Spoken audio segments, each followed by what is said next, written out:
Good morning. This is Jim Ransom with another episode of Morning Jim, and we're going to dig, as we always do, into some poetry, which I hope you'll enjoy. We've got a little background music, and the reason we have the Capris singing to us this morning is because this is the proper music for the first poem I'm going to read. You know, last week's fare was a little highbrow, what with a villanelle and all that. The music you hear today is a lot more pop, and so are the poems. I found the poems in the collection Poetry 180, which we've talked about before, and which is a compilation by Billy Collins of poems that, as he describes it, are engaging, thoughtful, and can give immediate pleasure. You don't have to keep reading them over or beating them up, as he would say, to get the message. I found 3 poems which are about the coming of age of young men. And in that regard, they're a little unusual. They discuss the blooming anxieties and pressures of young men when they first try to understand or to meet young women. And of course, a lot of women will appreciate the other side of these experiences. These poems should bring back memories, I think, to many of us, as it certainly did for me. I'm going to start with a poem by Mark Halliday entitled Ode, the Capris. And you just heard the background music that he's going to be referring to in this poem. How do I feel about there's a moon out tonight by the Capris? I thought you'd never ask. Marcia Kuhlman lived across Cherry Lane, getting tall, taller than me in 5th grade, and smiling behind her glasses. She knew something. The summer nights in Raleigh were thick with something bright in the dark. You could ride bikes under the moon and in and out of lamp shine at the corner of Wade and Dogwood, not caring about touching a girl, or later, not caring much still, but happy to be a boy who could someday have a girl, and conscious of a shivering beauty caught in the word girl. There's a girl at my side that I adore. The Capris knew something altogether, and it called for this new verb, to adore.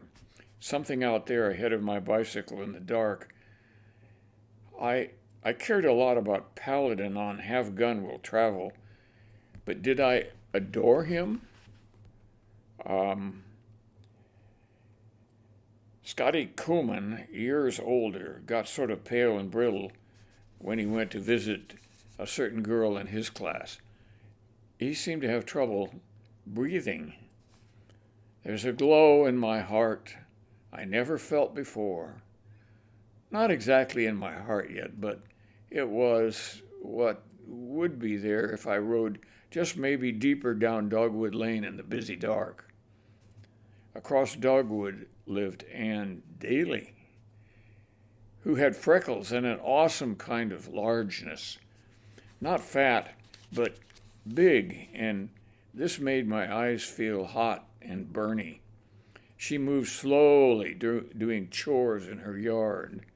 Her long, tanning thighs seemed sarcastic, as if she knew soon her freckled beauty must positively carry her somehow out and away. and Shelby Wilson one night kissed her on the lips. I saw it happen on the sofa in the basement. Her folks weren't home, right on the lips. Amazing lips are in your future, boy.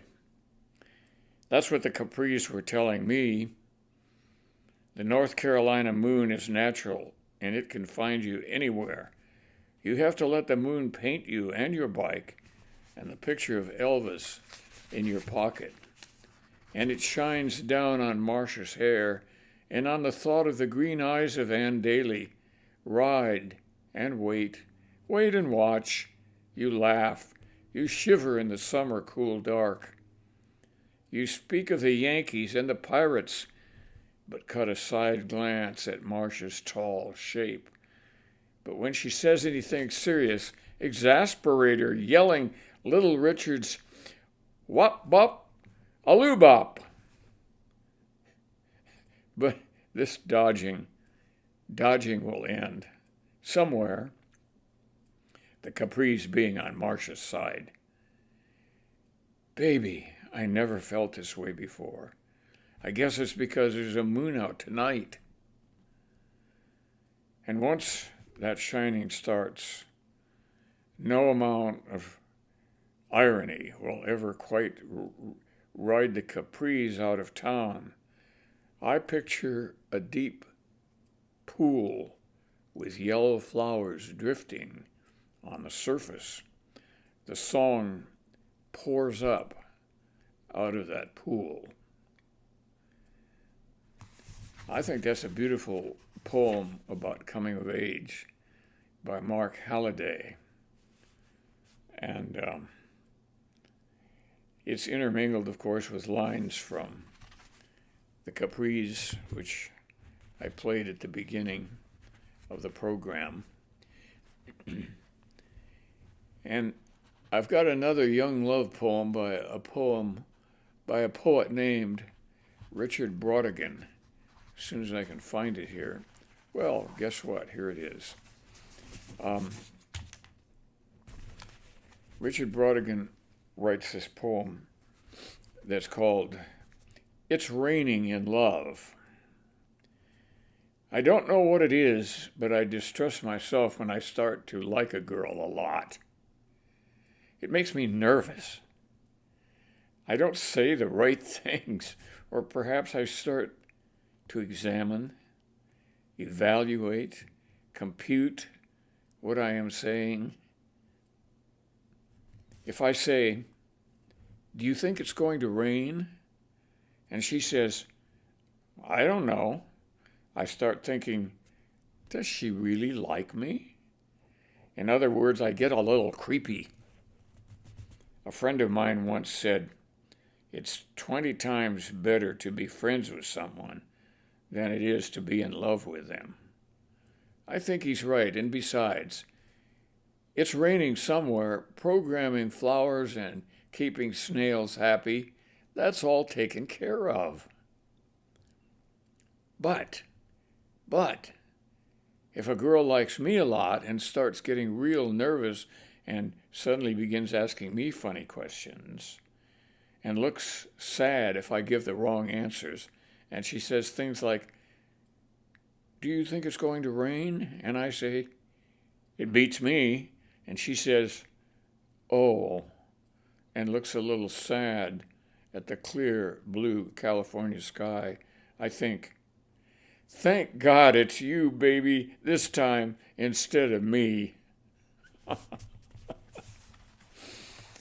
I think that is another great coming-of-age poem. And I had to read it several times, not so much to understand it, but because I enjoyed it so much. I thought it was just worth the extra effort and the time. There's one more poem in this genre that I want to read, and it's by a poet named Hal Sirowitz. And the title of it is I finally managed to speak to her. She was sitting across from me on the bus. I said, "The trees look so much greener in this part of the country. In New York City, everything looks so drab." She said, "It looks the same to me. Show me a tree that's different." "That one," I said. "Which one?" she said. "It's too late," I said. "We already passed it." "When you find another one," she said, "let me know." And then she went back to reading her book. I think we've all had that experience. That is, all of us guys, as we used to say when I was growing up. And to be reminded of that is a lot of fun, actually. I guess you can say that we've gone from pre-love to lovelorn in a short time it took to read those 3 poems. I hope I've accomplished the goal of being engaging, thoughtful, and giving you poems that stir immediate pleasure and not sticking with too many highbrow poems. For another look at these poems, you can order Poetry 180. And I'm not getting any pay for this blurb, but it's available from any online bookseller. Now, next week, we'll be in the middle of Christian Lenten season. The beginning of Lent was Ash Wednesday, last Wednesday, February 17th. And that's the beginning of Lent, which leads us then later to Easter. So our next program will be devoted to at least some poems that have Christian themes or overtones, at least. I have 2 such poems ready to go, and we'll see what else I can come up with in the interval. Until then, I hope you all have a big helping of blessings and maybe even some sunny days in the interval. Keep masking, but get ready. Your immunizations are on the horizon, and maybe a sense of normality will sneak up and take us on a nice trip someplace. Goodbye and good luck.